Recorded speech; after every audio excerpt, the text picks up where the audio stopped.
Welcome to the Wild Pitch Podcast.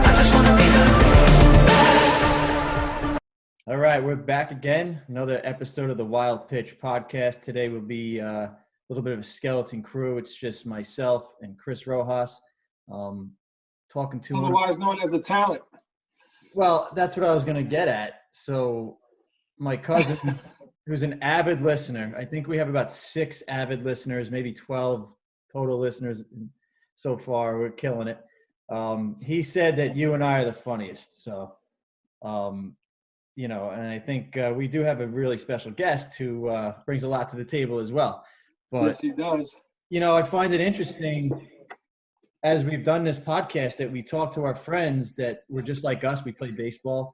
How pretty cool. Like everybody goes on and does really cool and interesting things. And Joe Daru, our guest today, is doing just that, and we'll get into that as we go.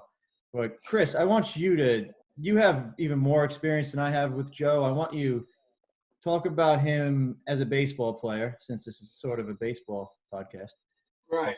Well, Joe, thanks for waking up so early out in Cali. I know we kind of disturbed your napping schedule probably, but yeah, I'm excited to join the club. Nice. Right, you're on a 3-hour difference out in LA. That's it's only noon there. That's right. You know, the funny thing, Jim, the only real entertainer here is Joe. We're just trying. We're trying to play entertainment. This guy's an actual entertainer, which we're going to talk about too. But yeah, you know, we're happy to have you on, man. So, but Jim, as you were saying, talking about you know, Joe and baseball, and I think I was first made aware of Joe through a player. I was going to say teammate. I was actually a coach at the time. A player at Tech who had played with Joe over at IMG, and which is down in Florida. For those who are not familiar, IMG Academy, and they were teammates back then. And Joe, you were out in Cali when we first talked, right? You were at a JUCO at the time, but yeah, in Northern California. But you weren't playing, right? What was that? What was wrong with that guy? What was wrong with that bum out there? You didn't see your talents, or what? I went out there and I was like, I wanted to play out in California. So I went to a JUCO that a coach at the University of San Francisco. They offered me a walk-on spot, and I was like, I wasn't going to take a walk-on spot. And so I went to a JUCO, and I was like, from there I'll go and see the different become a resident, see the other schools on the West Coast. Basically, the first week I got a email from the Thai national team. They're like, hey, will you come and train and play with us? And then next year we have the World Baseball Classic. And I told my coach that they had training camp in Japan for a couple weeks. And would it be okay if I skipped a couple weeks of fall ball and go train with the team? He said, yeah, absolutely. So I come back, and he tells me that, it shows you're not committed to our program. And so you're probably not a good fit here. So then LeBron James did the decision on ESPN. And I was talking to Nick, and I was like, yo, Joe Daru might make a decision and join the New York Tech Bears. And we laughed about it. And he's like, well, if I talk to my coach, would you consider it? And I was like, at first I was like, New York's cold. I don't know if I want to go out to New York to play baseball. And I was like, you know what? Sure. My dad's like, look at all your options. So yeah, he kind of connected us. Yeah. So I got to see video of Joe. I didn't get to see him live. I saw some video of him while he was over at IMG, and he did some good things. You could see he had some physical tools where he can run, he can throw. He did a good job, I thought, watching his video, staying through the ball and some of his swings. So I felt like there was an opportunity where we can get a kid with some physical talent and any other of his, I guess his things that need to be worked on, we can just get him into the program and get him going. This is when me and Mike McMillan were there with Lou Bernardi, when stuff was kind of hitting the fan. A little transition time of the program, we'll call it. Yeah, that was an ugly time and episode, I guess, in the history of New York Tech baseball. But we flew you in, right? We actually flew him in, Jim, from Cali. We gave him the royal treatment. Wow. But you guys knew he was big time back then, you know, or he used to prima donna maybe. So we flew him in, and we talked to him. We took him out to breakfast with his parents, and just we spoke to him about what we thought of his talents and what we wanted to. We were hoping that, at the time it was still a lot of transition going on. We had no idea what direction the program was going in terms of the coaching staff, and but we were just trying to do our best to maybe get something started, and Joe was one of those first pieces, and he was, he had a really, really good career at Tech, under the radar kind of guy that, accomplished quite a bit, played 4 years, right? They played every game 4 years, Joe? Yeah. I had a couple, you know what, though, Jim? You and I liked Joe in the beginning. Really? He was on his own program type of guy. So his junior college coach was right then. I guess you could say no.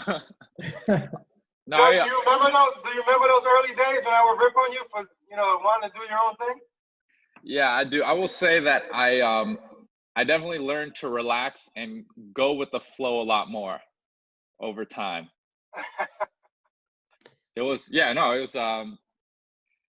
very fun and interesting first year. No, But it's funny, it's because you meet certain people, and obviously Rojas has like such great experience in terms of success at college, playing pro ball for 12 years, 10 years? I wish 10 years. 10 years, having success internationally, and it's like I always tell him this too. When he speaks, everyone shuts up. There's coaches out there who talk, and people are like, yeah, okay, whatever. When Rojas speaks, everyone just shuts up, listens to what he's saying, and like from the get-go, I got that. And it's like I had such immense respect for him, and like his experience, his coaching method, how he's like so straight on and honest. And I was like something definitely early on that I got. And so when he spoke, it definitely hit different than when other players or when other coaches were speaking. He's a beast in front of the team. Like me, Catalanato, we. I feel like, I can get a good message across sometimes. I feel so inadequate around him when he speaks to the team.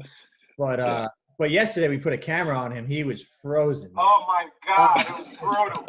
Just to do a little, like, pitching thing, the guy was, like, he was fumbling his words. He was stuttering. It was great to see. I was kind of happy. It made me feel a little bit better. No, that's never going to hit the air, though. I'm already putting a kibosh on that. But seriously, speaking to a team, you would think it's rehearsed, like epic stuff. I don't know how he does it, but I think it's a gift. That's the bottom line. Well, that's just being in the moment. And that goes to show you I can't do the manufacturer stuff, but I can get me in the moment. I'm locked in. Yeah, but you use your 20-word vocabulary, like really. Yeah, he ripped me all the time. He says I only have 10 words that I go to. So. Hey, your audio just got better right now too. What'd you do? Oh, did it? Yeah, it was. Yeah, so we want to hear you, but Joe, like I want the audience to know. New York Tech. We went to the College World Series last year and the Division II, and we're on the bus to go to our first workout, and who's on the bus right next to us out of LA? Joe Daru. Like Joe, I know I've told you, but I still can't. It's just amazing that you came out there, made that trip across the country to experience the World Series with us. And I know you had a couple teammates on the team. But as an alum, like the fact that you cared that much, I mean, to this day, I'll never forget it. And I share it with other people, and I thank you. But that was awesome. No, it was you guys had such a great year, and I'm sure you guys would have gone back there again this year. But no, it was fun. Obviously, when I was there was quite a bit of struggles as a team. Yeah.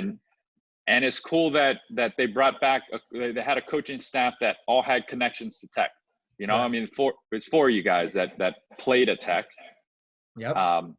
So it's like kind of cool to get that old school vibe. Because when I was there, Rojas would share stories about like the Hirsch days, the old school days. And then we kind of got like Ali Rodriguez was there, which was he was kind of there towards the end of the Hirsch days. So it's like it was cool to hear the stories of like Efri Valdez and kind of, I mean, when you guys were playing, the team was stacked. You guys had what, like 12 or 13 guys on your team go pro?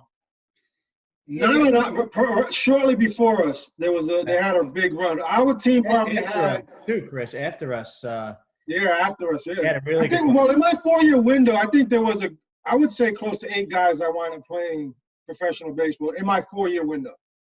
Yeah. But you're right, Joe. It was kind of like a factory like that it did produce that type of player. Unfortunately, luckily for the program, they had a guy like you. I know I had met you through the indoor facility when you guys would practice where I had a place, and yeah, you were always right there to be a professional, and explain kind of how it all went down for you and that whole process, and it's tough. So of going to Tech, just like that year where you're trying to get signed and you're putting up these crazy numbers and things aren't happening like you want. And, you see it all the time. It's just sometimes it's the right place, right time. You know what I mean? Yeah, it's obviously like my goal since I was a kid, get drafted, play pro ball, make it to the big leagues. Like that was ever since I was 8 years old, and you've seen Juan Pierre out there and all these other, big leaguers. And you're like, man, that's what I want to be. Obviously that was the goal. And then going out to JUCO, that was kind of a speed bump when they're like, no, it's not the right fit here. Going to Tech, I thought, okay, great opportunity. Play Division I baseball, right. Get a chance to play every day, get a chance to leave college without any student loans. So it's like that was kind of, it was a good situation in terms of that. But obviously there was obstacles because the team was struggling. The team was rebuilding, which it takes time. And so trying to go out there, you want to win games, you want to compete, you want to do well yourself, and you also want to give yourself a chance to move on to the next level. So yeah, it was a challenge. Obviously you want as many eyes on you as possible, but like that's one of the things that's out of your control. Obviously if you have if you're playing good competition, when you're playing big schools, that's when you're going to get your chance to maybe showcase some of your ability in front of some of the scouts. So yeah, basically had an okay first year. Second year, average went up, started playing better. Third year, my average started off really slow, but stole a bunch of bags. And then my senior year, it kind of just clicked because I started switch hitting in college also. So right. It's like my left-handed swing was inconsistent at the beginning. It'd be like great for a couple weeks and then terrible, like looks like you never swung a bat, right-handed was pretty consistent, but I feel like senior year, it clicked. And there was a few moments where I'm like, okay, had a big game in front of the right people. Maybe that was like the shot in the arm kind of needed, Yeah. And then the draft came, nothing happened with that. And then probably about a month later, got into an independent league. Right. And so was chasing that, had a slow start, got released before the end of the season. And then it's like, man, starting over again. Like, what do I do? At the time, that's like a hard intro though, right? Into what it takes, or I guess how small the window is, to really try to make something happen. That's a challenge, man. It's not, it's not easy. And that's why everybody who talks about, Jim, we always say this, everybody who talks about like they want to play pro ball, they want to do this, and they want to do, you have no idea how hard it is to get a chance, get a chance, right? And then once you have a chance, how hard it is to keep, yourself relevant and keep yourself either moving on to the next level or sticking around long enough for somebody to continue to give you an opportunity, Right. It's being at the right place at the right time. And, there's people that got drafted that year that weren't as good as Joe Daru that year. And it's just the facts, and it's just how it is. And now, Joe, you're a glutton for punishment. You're basically in the same type of mindset, trying to get seen, trying to make your way in the acting world, right? Man, if you can't make the big leagues in real life, you make it in a movie. That's it. Counts the same, right? But hey, it's a similar path, correct? I mean, it's Absolutely. It's So- with sports, and I was talking to Ro about this the other day. With sports, it's physical. So it's that competitive is it's very head to head. It's easy to tell where it's easier to tell where you stand. That is Because if we true. go out and we run, like, who's faster? It's either you're faster, or I'm faster. We go out and we throw. Okay, who's got the better arm? Who does this? Obviously, hitting with projections and scouts looking at that, that's more of a opinion. Hey, I think this is how he's going to do down the road compared to I think this is how this guy's going to do down the road. But with acting, it's a lot of opinion, and hey, this is the right fit or it's not the right fit. Why? I don't know. It just feels. And trends, right? It's a lot of trends as well, isn't it? Exactly. Yeah. And what made you go out there? How long has that been something that you wanted to do? And walk us through like the first few steps of this process. Okay. So obviously my whole life I was focused on baseball. That was the number one thing. Entertainment has always been interesting, but it wasn't something that I was pursuing because I was so focused on baseball. So after I got released from the Indy team, went to a winter league, played in a winter league, got a couple offers from a couple independent teams, one in the Frontier League, one in the Pacific Association. Went to Arizona, did a workout for the Diamondbacks. And then after that, basically I was in a boat where it's like, do I go down the road of independent baseball, trying to get signed? I was 24 now, or do I start over and head down a new path? And acting, stunts was something in the back of my mind that I was like, it'd be cool, it'd be interesting to do this. And the one thing I knew for sure is I didn't want to be a lifer in baseball. Like, if I didn't make it, I didn't want to be a coach and a scout and grinding it out and traveling and doing that. So I knew that for sure. So it was tough because obviously it's something that you've been doing your whole life, and you have to decide whether, hey, one more season, do I keep pushing or do I just say, hey, it's time to move on? And I just thought, my window of opportunity is getting smaller by the day. Right. Yeah. And that's a mature decision. That takes you got to be somewhat level-headed to make that type of, I guess, calculated thought process, right, Jim? I mean, it's one of those situations where you're trying to be honest with yourself while still trying to also fulfill something that you enjoy or believe in. But, and you say, all right, do I give this another crack? And who can fault you for wanting to, right? And yeah, well, you walk away, and again, nobody can be mad that you do walk away. It's certainly, it's a tough spot.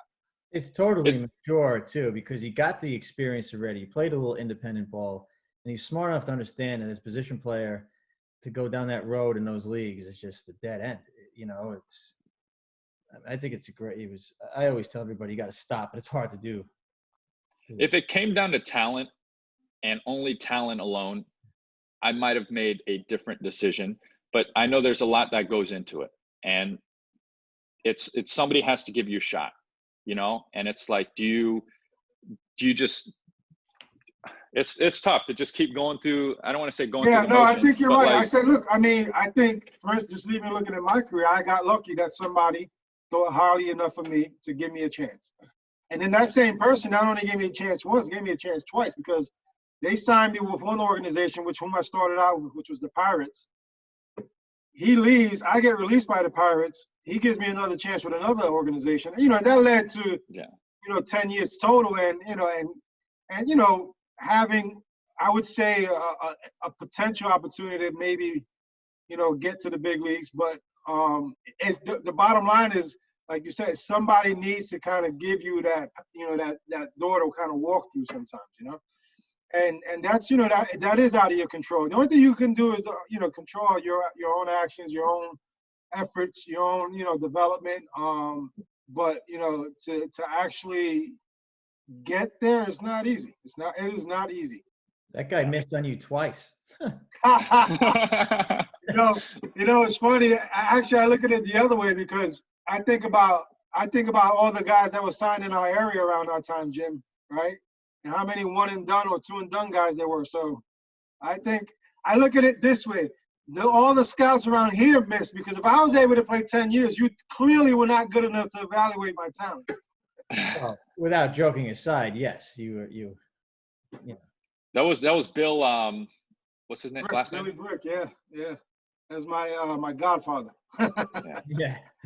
Ross said he would when he worked out, he had a great curveball, and Bill would just stand back there and say, "Throw it again, throw it again." Yeah, Everybody knew it was coming. He said, tell them it's coming. They can't hit it.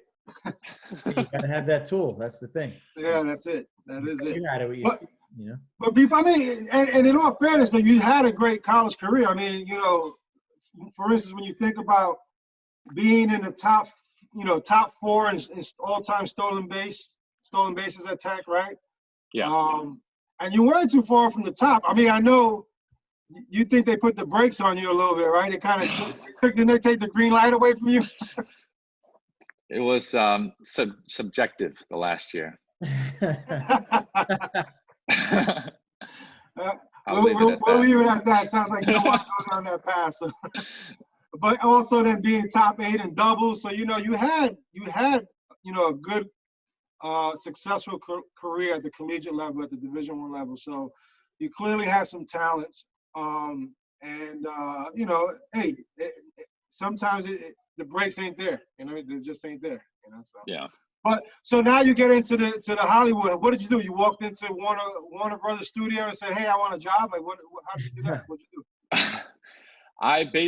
I moved here, and the next day I went to this place called Central Casting, which does the background for all the shows, and I registered for that. And then my first year, I literally I must have went to 50 different sets, working background, picking people's brains, trying to understand the business, because I didn't really know much about the business. So as long as I was there, I could see what was going on. I could kind of get a gauge of how things work. And my goal was to learn as much as I can. So I spoke to people on set about, what they know about moving up in the industry, about opportunities, about where to train, about what websites to sign up for. Learned a lot about basically writing, how these guys deliver, how these guys shoot. And after that, got an agent, started going out for commercials. And then here it's a relationships-based business. So for stunts, for example, people are going to hire who they know. If they don't know you exist, you have no shot of getting hired. A lot of networking. Exactly. So it's about them knowing you, them trusting you, them seeing your ability. And it's the same thing with acting. It's the casting directors go and they want to build relationships. They want to see, hey, are you reliable? Do you show up on time? Are you professional? Are you a jackass? Like, what kind of, it's probably the same thing as you guys recruiting for college players. It's right. One thing to have a skilled person, but if they're trouble, and a lot, they say this a lot too. Who am I going to be okay with if I'm working 5 days a week, 12 hours a day? Right.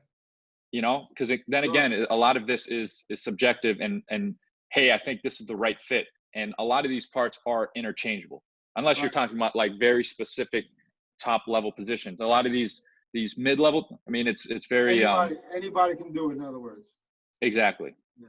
You know what I found interesting? We were talking a few days ago, and you said to me that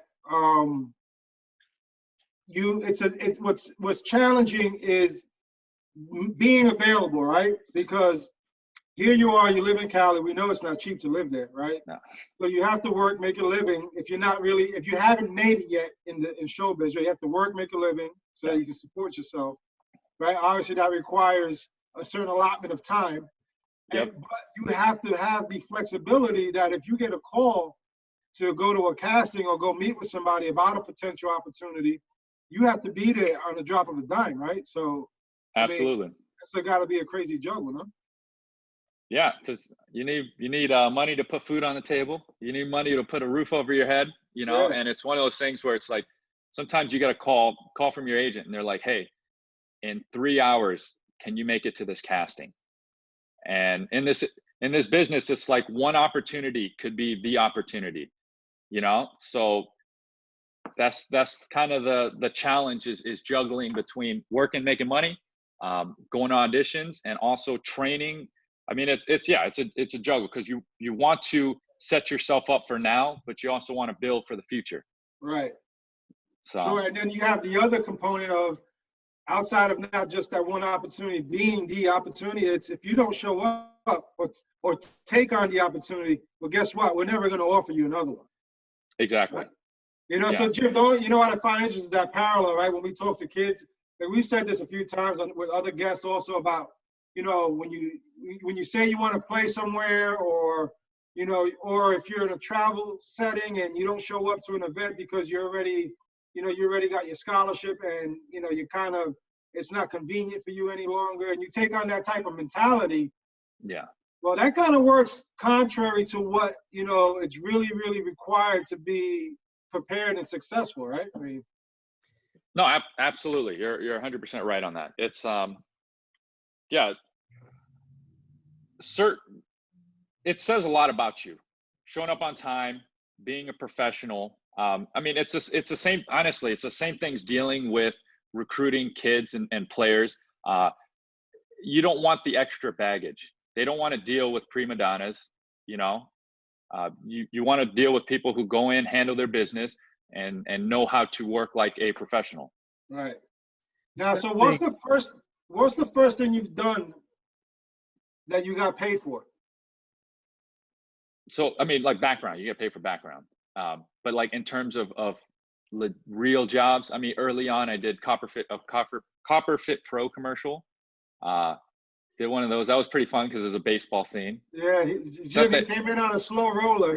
He needed, I think, Jeff, in all fairness, he needed a day or two with you so he can make it look a little bit better. They put a glove on my throwing hand. They're like, all right, you're gonna bare hand the ball. And I was like, I don't know, man. I don't think anyone's gonna be using a glove on their throwing hand. They're like, no, just do it. So I was like, all right. And Jim's got experience with Hollywood too on the baseball side, doing commercials and being what was your role when you were doing the I guess advisory role you had on for that Joe Manganiello movie, that baseball movie he did? Well, that's what I was going to say before, is that you know, being a professional and making sure you do your job, you deal with those directors. I mean, they are characters, man.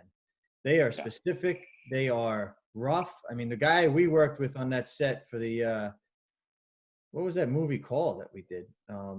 We were there just one day, but I was trying to tell the guy, you know, like you said, the shortstop's not going to be doing this when he's receiving the throw. And he'd be like, I don't care, just do whatever, you know. And it was like, well, he just didn't want to hear it because he was such a interesting, weird dude. But the stuff was this recent?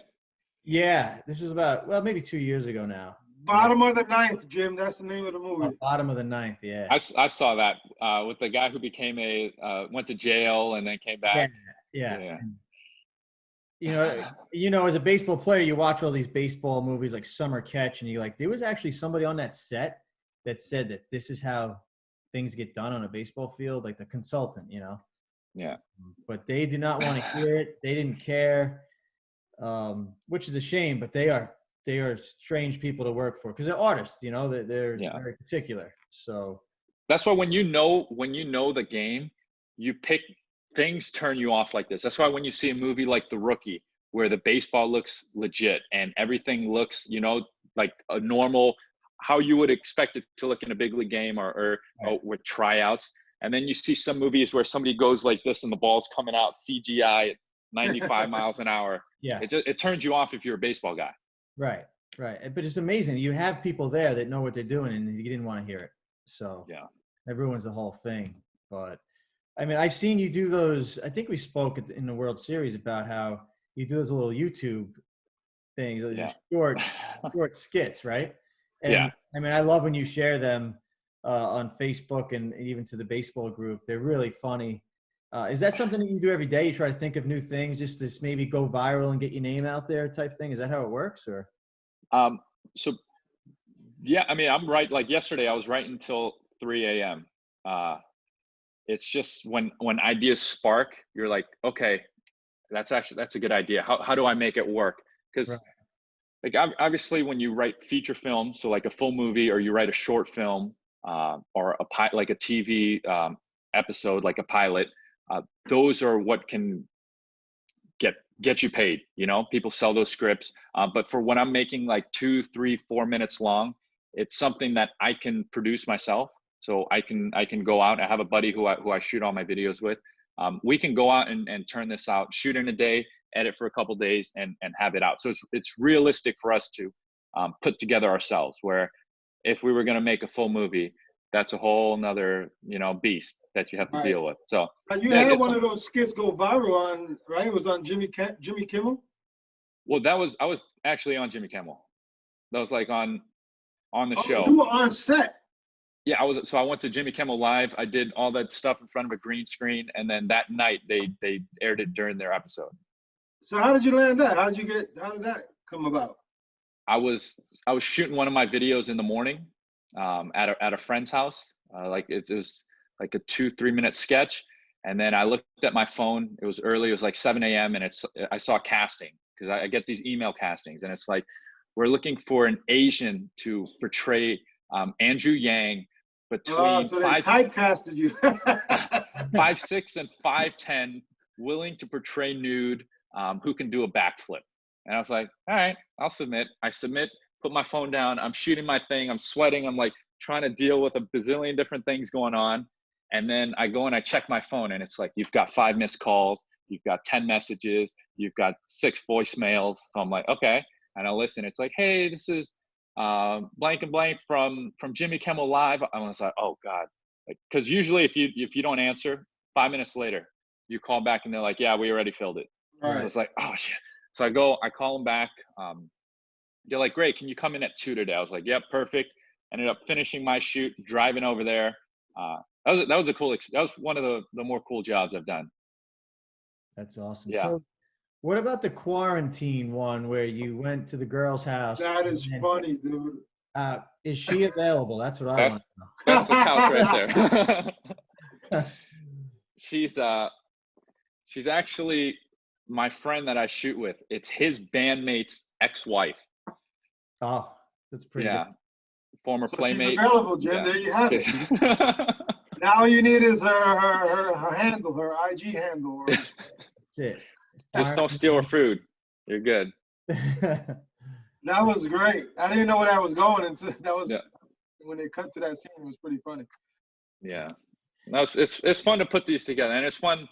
Like I kind of wish that I picked up a camera earlier, like in college, because you know how much fun it would be to be there. You have your different locations. You're there with your friends. The amount of stuff that you can put out, you know, because you're in college. You have class or you have baseball, and other than that, you're free. Yeah. Right. Like now the most difficult part is coordinating. Hey, what are you doing? Are you working? Okay, on this day at this time, and then you call my guy who shoots and directs. Hey, are you free at this time? Okay, all right. You know, that sounds locations. Like us, Jim. But Joe, is that something where everybody that's part of that, they're doing it for free, right? Does everybody do it for free? Yeah. So you're all in it together to. But one day when there's a budget and there's more eyes and it's on a network or whatever, then you take care of your people, you know? Yeah. So I mean, obviously all the expenses come out of pocket, which I don't mind because I enjoy doing this, and I think it's helpful. You know, I use some of the footage from all these little videos that I make for my reel, but at the end of the day, I do enjoy this. It's not like a burden to do. Well, you have to. I mean, that's obvious. Yeah. At the end of the day, you're grinding, just like in baseball.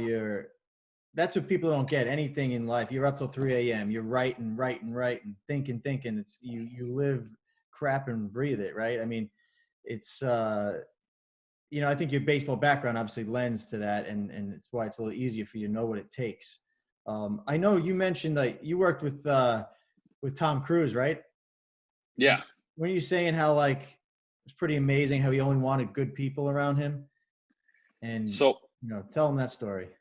So they did reshoots with Top Gun, which is coming out is supposed to come out this summer. We'll see what happens with that. But basically they did reshoots, and so they had to bring back the cast. But one of the cast members was shooting another TV show. So they brought me down to San Diego for a couple of days to basically double this actor, because there was a couple beach football scenes on the beach. So we're there. Tom Cruise is playing quarterback. guys like Miles Teller were there, John Hamm, and the rest of the cast, and we're just running football routes, and Tom's coming back and basically just, you know, throwing different routes, which was very cool. Can he throw a football? Yeah. I mean, Yeah. I was 20 feet away. Well, he can throw with some type of athleticism and throw a spiral. Exactly. Yeah, and he could look like a badass doing it. That's but yeah, no, I was talking to some of the people on the set, and they said the big thing with Tom Cruise is he doesn't want prima donnas on set. No matter what your position is, if you don't want to be there, you won't be there. You know, he wants people who are good, who are happy, who are who like to be on set and like to be part of that production. Because I mean, it's long days. Some days are like 12, 14 hours, and you get some people with attitude, like you do in any business, who complain and who just kind of bring the vibe down, you know? Those days, like, you know, Chris and I did a Nike commercial together. Yeah. And then we did. Like, how was that? It's just an awful day. I mean, it's long. It was wet out. I think I have the mind capacity to sit there and do nothing like that. You eat well, though. You eat well. Yeah. But it's a grind. Your body is hurting just from standing around. Yeah. You know, I give you guys a lot of credit for that. You know, especially when you know it's going to take years of these small roles to lead to something bigger. What's your niche, though? Is that you're looking to be more of a stunt guy or an actor? Like, what's your dream in all of it?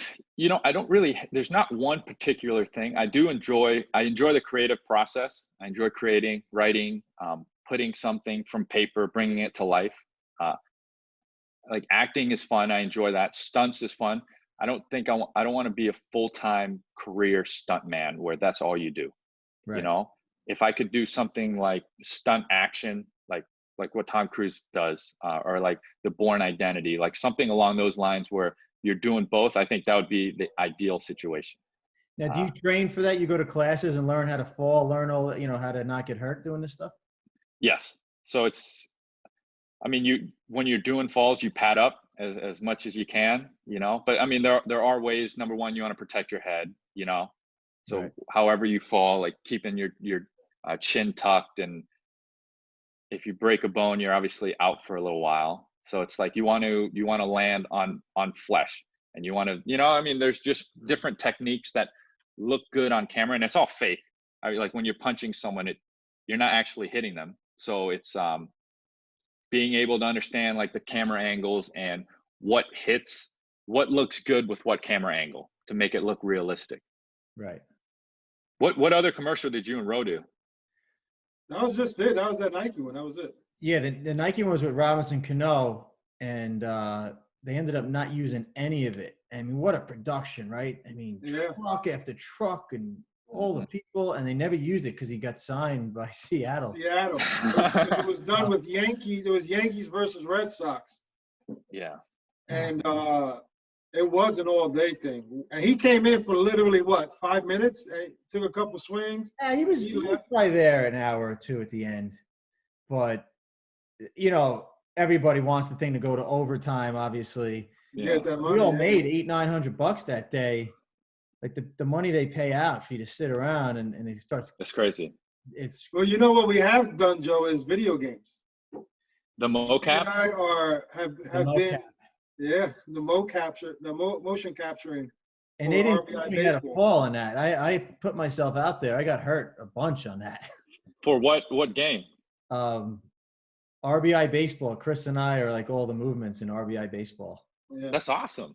Yeah, I tell you though, one of the worst days of my life. It's you walk out of there beat up. It's not 1 day. It's 2 days.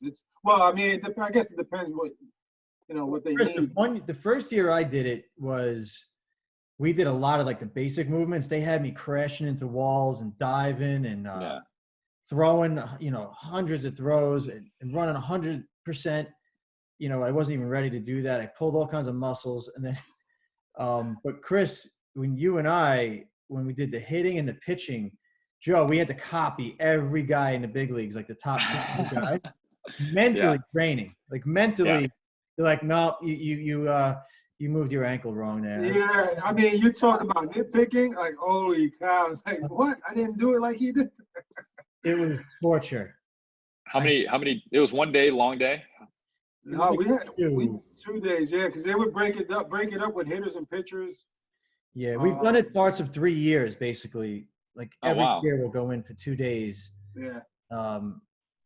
And basically now we just go in and do the newer players in the league that we haven't gotten, and then correct some mistakes from the past. But And Rojas does all the coaches walking out to the mound. Pitching changes. That's the funny thing. Like, we're doing all that stuff. It's like, all right, you're going to be a fan in the first row. All right, you're the They got you. Yay! Yeah. Cheering. Artificial cheering. It's nice being called the talent, though, on set. Hey, guys, that's the talent. You know. Do you guys know T-pose? You know your T-pose? Yes. Oh, yeah. Yeah. It's the fun part is when you do things that are new and interesting, and it kind of keeps it, it gets out of the routine, which I think is which I can't imagine doing a 9-to-5 now. That's why when baseball was done, and it's like, what do you do? I knew for sure, I was like, I can't do a 9-to-5. Like, and that might change. Obviously, things change. You have kids, you have different situations, things change. So I'm totally aware of that. But like, I can't imagine just going in like, hey, Karen, good morning, good to see you. Okay, and you just sit down and you're at the computer for 8-9 hours, and then you go home. Isn't that a derogatory term? Don't they say Karen is a derogatory? Is it? That's what I've heard. That's what I've heard. That was watch out. Those Hollywood, those people may not be happy with that. That was my first secretary name that came to my mind. It was like, I think we can all attest to that. I think that's one thing I look back at my life and any career I've taken is there is no 9-to-5. A lot of freedom of time. Yeah. Chris has it too. I think even our audience, the young kids, like that's a big thing. If you can find that in life, but you're not tied into that. No, I love that you said that because that is huge. I mean, there's a lot of value in you being able to do the things that you want to do, right? I mean, and what's awesome about baseball is that it can be that conduit for you. A lot of times the measurement of success isn't necessarily getting to the top of the game, right? Or a lot of times the measurement of success is you get to baseball gets to provide a platform for you if you get to play collegiately, to meet people, to maintain relationships. I mean, just think about, us, Jimmy and myself, we date back to 1997, right? Yeah. I mean, or 96 actually, right, Jim? Yeah. Fall of 96. So, and we have a friendship and a bond, and we work together and we do other, collaborative things. And, and it's not just me and Jim. Jim has his other friends that he has, and I have some other friends just because of the game. It brings you close to people, right? And I mean, like yourself, you're still close with people that you played at Tech, or you got Louis Mealy out there, right? Yeah. Is that how you get your baseball fix? You link up with him to get your fix on baseball, or what?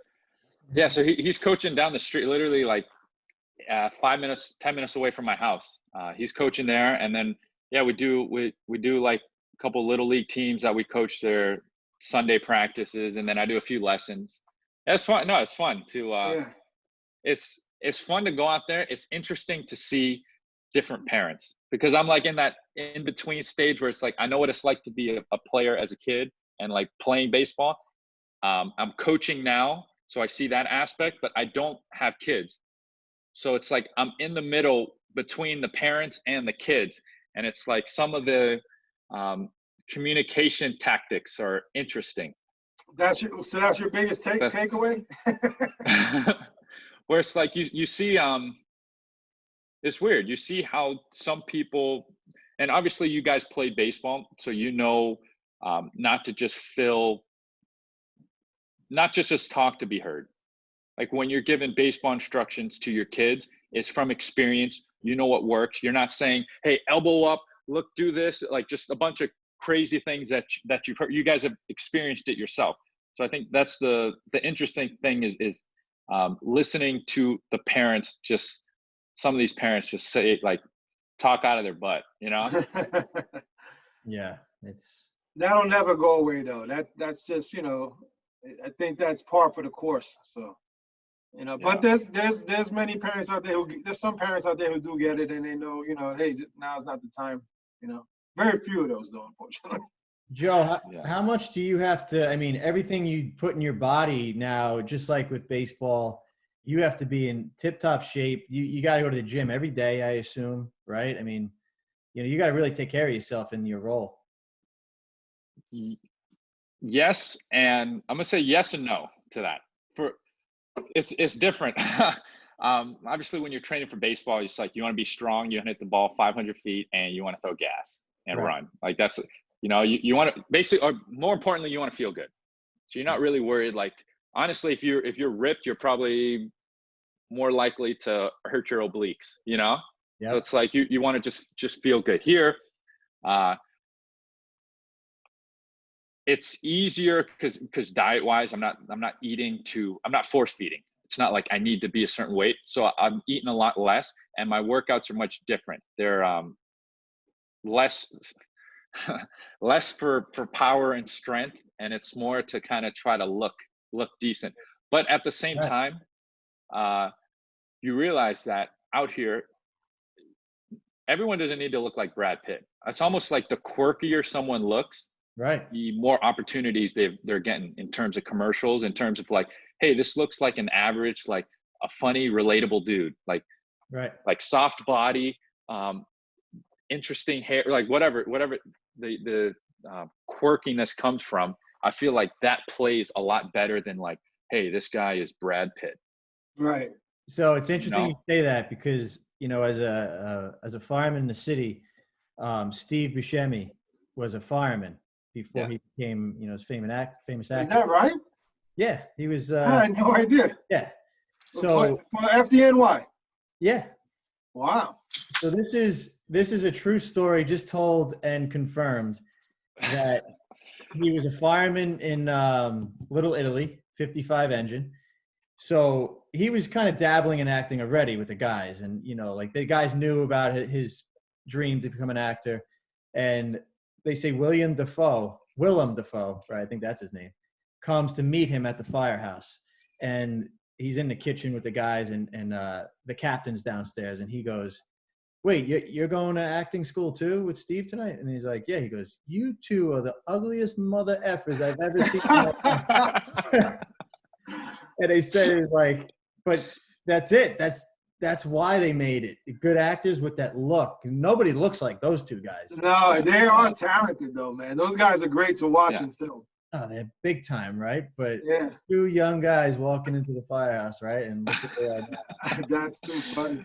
And for the people not on YouTube, Joe's got great hair, slicked back. He's got the goatee going. I guess that's by design, right, Joe?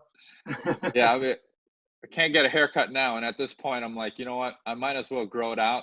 If I need to cut it, I could cut it. There you go. Right? You're well equipped. If you need the guy with the long hair, that's using your head. I see you in some of these films, and it's not the Joe that I remember when we met. So, clean cut. Yeah, so I more aerodynamic. Yeah, I think I would. I if you're like on a movie, I might miss that it's you. So you got to keep us all posted on what you're doing. I don't want to miss, and you got to give more of a heads up so I can watch on TV. I got you. I don't have anything coming out now. Hopefully this situation clears. Yeah. I don't know how it's gonna be. Joe, did you get to interact with Kimmel? I saw him on the stairway, just for a brief second. Hey, how you doing, Jimmy? He's like, hey, nice to meet you. Thanks for being here. And then that was it. But yeah, no, I showed up because that day there was like Green Day was the band playing. Mm-hmm. So they were rehearsing in the main room. And then, I don't know what he does all day, but there's a lot going on, because the show's live. So it's like what we did was pre-recorded, because then they had to size up the backdrop to me to make it look right. Like it fit. But that was a very fun day. You got to be. Would you have that nude nylon on? What'd you have underneath your? Yeah. I have it in my bedroom. It's like a nude underwear. They put a little bit of black tape, and then there's like 30 people standing in front. Wow. Was it not awkward at all? It was at that point I hadn't backflipped in a while. So it's like I submitted for this job, and then when I got it, I was like, damn, like I don't know how this is gonna go. It's been a few months, you know. So I went there, I was like trying to warm up. I tried to go in a back room, like do a few practice ones. Once you get the first one, you're like, okay, I got it. But it's doing that first one. You're like, man, I just need to make sure I flip over. So how many takes did you have to do? We did like 5 takes, because originally they had rip off the clothes, backflip, do this, point, and then cartwheel off. And then somehow the twerk was added in, and the butt slap. And, yeah. So then every single time you got to get dressed up again, right? That's got to be a fiasco. It's the buttons on the side. It's like the basketball. It's like the basketball pants. And like then the tearaways, yeah. Yeah, and then the shirt was a suit, and then they put the end of the suit here, like the inside shirt. So it wasn't like 2 layers. It was just basically sewn on outside and the inside. Joe, where is this? Where can I find this? Is it on the net? I will send you a link. Yeah, I'll send it to you it's on Instagram. What's your Instagram so that our faithful listeners can check in? Give us all your info so people can follow your exploits. It's at Joe Daru, JoeDaru. All right, that's. So I'm gonna go in for a job interview down the line. They're gonna be like, "Hey, so we pulled up some things from your past that we need to ask you about." No, you're not. You're gonna be successful. No 9 to 5. No 9 to 5, baby.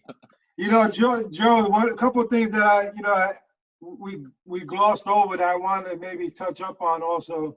You know, getting back to like the whole, your whole baseball experience. Like, talk to us and our audience about, IMG, which, one, it's very, very costly, right? I mean, unless your scholarship, and what that whole experience was and what drove you there, and, how did you get into that mix?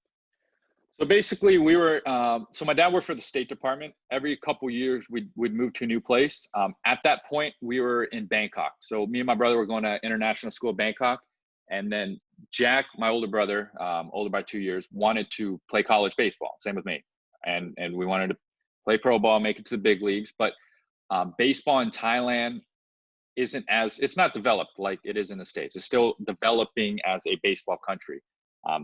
So he was going into his junior year, and my parents and him decided, it's best that he go to school in the States. They looked at IMG. My dad read about IMG in like the Wall Street Journal, and basically looked at that, and he was going to go. And my parents asked me if I was interested in going. And so luckily for us, when you're stationed overseas, the State Department pays for your schooling. And so if you're in a foreign country, they will pay for you to go to boarding school, because they don't want people to feel like, hey, your only options to go to school in this country, or you can't go to international school, because that would turn off a lot of parents. And so both of us got partial baseball scholarships, and then the school and board was paid by the State Department. Well, that's paid by nice, you. It was paid a by nice you guys. perk. So thank you for paying the taxes. Yeah, so we went there. So I went to 4 years of school there. Jack went to 2 years of school there. But it was run like a pro organization, because you get those. So you guys spent a lot of time in Bradenton back then, right? At Pirate City? Quite a bit of time. But like some programs are ran like a college program, where it's college and pro, the two very different systems. In terms of pro, lets you develop much more laid back kind of, not laid back, but like different tone. With college, it's, hey, this is what you're doing. You're going to bunt when there's a man on first. This is how you do it, my way or the highway. And so IMG was a lot of guys with pro experience. And so the way they were teaching was like, you go back in, and they were doing all the things you guys would do when you go to spring training, in terms of getting ready for a season. Who were some of those pro guys that were working with you, that were the instructors, I guess? So there's Steve Fry, who played 8-9 years in the big leagues. The director was Ken Bolek. He used to be the bench coach for the Indians. I think played up to AAA ball, but was the bench coach under Charlie Manuel. There was Edgar Caceres, played in the big leagues. Dave Shepard, right-handed pitcher, played AAA for the Yankees. I mean, it was stacked. We probably had like 6 to 8 guys. Andy Stewart played in the big leagues with the Royals. So they had JV, varsity, post-grad, and then some roving coaches who would just help out with, different things. So every fall. Now, wasn't Raines there also? Raines Jr.? Was he? He went there after I left. Because like IMG now compared to when I was there, whole different beast. So I was there. There were about 70 kids in the program. And then by my sophomore, junior year, they expanded. They signed with Gatorade. They signed with Under Armour, kind of did a partnership. And then now there's, I think, 200 kids. There's 3 varsity teams.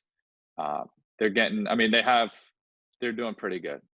Whoever owns IMG is not missing any meals. You know? I'm sure they're not. You know what's interesting, Jim, right? You hear him talk about all these guys that played at that level, right? And, obviously Joe had those aspirations of himself playing at the professional level. But how important it is, as you always say, to be in an environment, right? And be a product of that environment. Because Jim's always talking about that, how important that is, being around people who are going to foster that same type of, mentality. And being around coaches that you respect. So for you guys, for example, you guys played where all these guys want to be. So you guys have been there, you've done it, you've succeeded in college, you guys have succeeded at pro baseball. Obviously, you guys made it to AAA. I mean, that's like very small portion of people who play baseball make it to that level. You guys played in big league spring training games. You guys World Baseball Club. I mean, your experience is what all these kids that are playing under you, they want to be, and they have a ways to go to make it there. Right. So it's like when you play for coaches who you respect as a player and you respect as a person, that just takes the focus to a whole new level when you're listening to what they're preaching. Right. Yep. Because I mean, you play for coach. I'm sure everyone's played for coaches where they're telling you what to do, but you don't trust them, or you don't feel like they know more than you do. And I mean, that makes it. That means that any of the players that you coach, you're not going to listen to what you're saying because they don't respect you as a coach and respect your background in the game. It's only natural to feel that way, and a lot of people do feel that way. Like you're saying. So. Yeah. The other thing, Joe, you mentioned, because you just mentioned the World Baseball Classic, and and you also represented Thailand in the qualifiers, right? To go to the World Baseball Classic. And you not only you and your brother, which had to be like, I've got to imagine that's got to be a really cool experience. And then you had some other teammates like Johnny Damon, right, that were part of that as well. What was that experience for you like, representing Thailand in the qualifier? And hold on, we got some technical difficulties. You got us now? Where'd we lose you? Yeah, no, it's great. That's all right. Where'd we lose you at?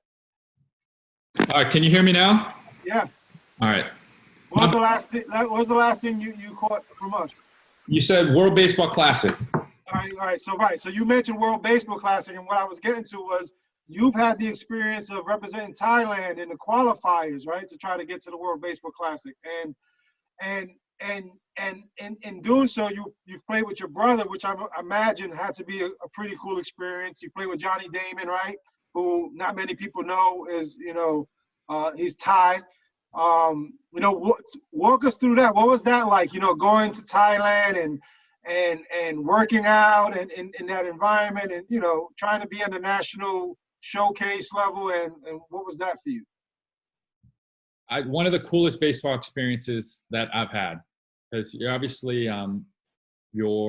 so I played with Team Thailand in 2011 in the Southeast Asian Games. 2012 I went to Tech. So it was that fall, my first fall at Tech, that I went to Taiwan to play in the WBC, which was taking place in Taiwan. And so obviously this is an event run by Major League Baseball. Mm-hmm. So everything is, everything is first class. Yeah, first class. Yeah. And they treat you really well. So I was 19. You're going there. We played New Zealand, Philippines, and Taiwan. or those were the 4 teams in the tournament. And you're playing with guys each team had a couple guys who were in the big leagues, you know.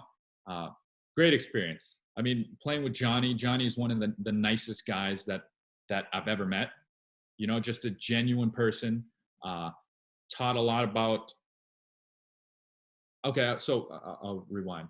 I was going to IMG, always focused on baseball in terms of like eat, sleep, everything baseball, right? Meeting Johnny, he was a big, hey dude, live in the moment. He said, if you're in a bus going to the game, you know, you're on the bus. Don't sit there thinking about the game and then you're just spending every second just so focused. He said, live in the moment and enjoy what's going on right here. And I remember we were going out. We had 2 days of practice. After the first day of practice, he's like, him and his wife was there too. They're like, hey, let's go out. Let's go out to Taiwan. Let's grab a few beers. And Jack was 21. Same thing, folks, super focused on baseball. He's like, yeah, I don't know, man. We got practice tomorrow. And Johnny's wife was like, oh, like the baby can't come out because we got practice. You want your beer in a little baby bottle? And it was, our minds have always been like, so like baseball.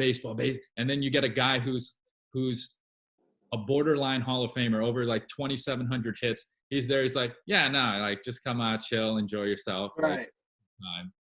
That's interesting. I think there's a balance though, right? You gotta have some blinders on to kind of get to a certain point, but definitely enjoying the ride, man, which is hard. It's hard to do. I think if I look back at my career, I think that's one thing I didn't necessarily get out of it as much, like being able to really enjoy it because you're scratching and clawing and you're so locked in, you know, so there's something to be said about that. And that's one of the greatest things I think I learned at Tech, because my senior year, each year I became more and more relaxed and chilled and enjoyed more aspects of life than baseball, you know, because when I was growing up, that was literally all you focused on. And like every day it was like, I'm going to be in the big leagues one day. Then you go to college and you're going out and you're enjoying yourselves and you're seeing like going to concerts and there's girls and there's like much more fuller life rather than going to a boarding school, living with all dudes, playing baseball for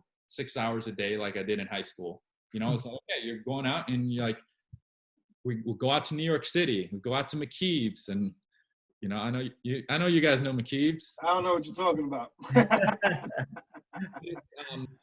That was one of the things, and I think my senior year, I was in a much better place mentally, in terms of like, if you have a bad game, that shouldn't ruin the rest of your day. It shouldn't ruin the rest of the week.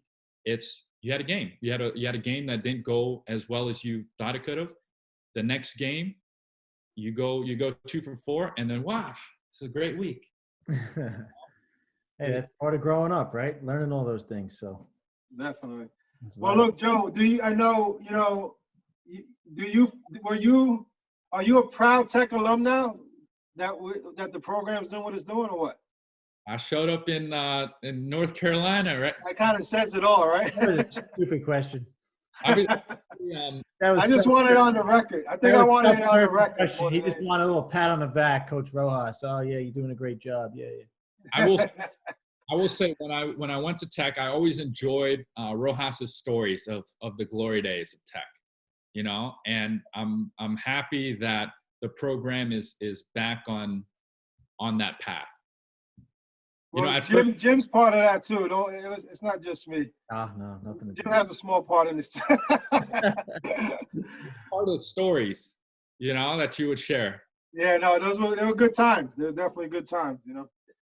But hopefully, at first, when I heard the school was going to D2, I was like, man, that was a punch in the gut. Yeah, for sure. Yeah. You want your team to do well at the best level, like you know, you want a horse in the race. But I'm glad. I mean, you came out and jumped out of the gates, you know, and it was basically the same team as the year before, and yeah, you guys did a hell of a job, and are continuing to do a hell of a job. Yeah, the D2 thing is a good thing. It's puts more weight on every game and is an opportunity to do things where, you know, you're not winning a national championship coming out of Long Island in Division One. Yeah. So it gives you hope to do some cool stuff. But You have what's a good Tech Rojas story, or a Tech Jimmy story from back in the day? Well, Jimmy, I wanted to wring Jimmy's neck when we played together. You kidding me? yeah, I do recall a little bit of tension there. I don't know why, but maybe because I was a wise ass like I am today. Chris was a loose cannon back then. Yeah, That's so overblown. It's such an overblown statement. I don't know. I mean, basically he would take ground balls and just like launch them into those trees behind the dugout. So he was a loose cannon, both literally and figuratively. But he was a stud though. He batted third, played center field, and he goes on to be a pro pitcher. So, you know, he's the man. Well, Joe, I appreciate you taking the time out, man. Wait, did I cut you off? You got something else for us? There's one story. We were in the dugout. This was my freshman year, and I know what you're gonna say. It was when you wanted me to argue with the umpire. Go ahead. I'll let you finish the story. Go ahead. Top step. There's someone in between me and Rojas. I don't know who it was. Maybe it's Steve. Steve, yep. And so, the umpire makes a call, ball or strike, whatever, and I'm yelling at him like, "Oh, terrible call! This, that." I must have got rung up on a strike 3 earlier or something. But I hear Rojas is like, "Yo, let me handle this." And I was like, "Well, you're not saying anything." I might have added a few words in there that I'm not going to say. And as soon as the last word came out of my mouth, I instantly regretted it. I was like, "Oh no!" Like, yeah, you can't say that to Coach Rojas. you want to be talking like this too. And I turn, and his face is like right here. I remember that too. Before it came out, I was already saying my bad. It was. I have to hold him back from umpires all the time, especially when we coached in high school. I'm like, please stop, just please. I don't want to lose you. Yeah, you guys had the coaching staff for high school. That's like, yeah, it was a legendary coaching staff for a high school team.